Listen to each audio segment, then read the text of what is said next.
अहमदनगर दक्षिण लोकसभा मतदारसंघात भाजपचे सुजय विखे पाटील यांच्या विरुद्ध राष्ट्रवादी काँग्रेस शरद पवार गटाचे नेते निलेश लंके लोकसभेच्या मैदानात आहेत। दोन्ही उमेदवारांकडून सध्या प्रचाराची रणधुमाळी सुरू आहे। निलेश लंके यांनी पाठांतर करून माझ्याकडे फटाफट इंग्रजी बोलावं, आपण उमेदवारी मागे घेऊ असं आव्हान सुजय विखे पाटील यांनी दिलं होतं।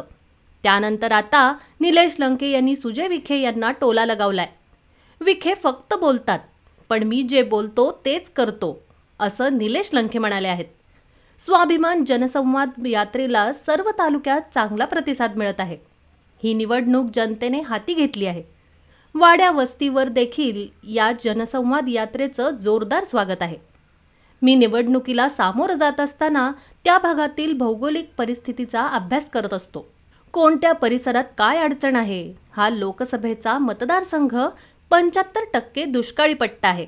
या भागात बेरोजगारी, दूध व्यवसायाच्या प्रश्नासह अनेक प्रश्न आहेत। मी जर निवडून आलो तर पारनेर, कर्जत, जामखेड आणि श्रीगोंद्याला पॅनलचं पाणी कमी पडू देणार नाही असं निलेश लंके म्हणाले।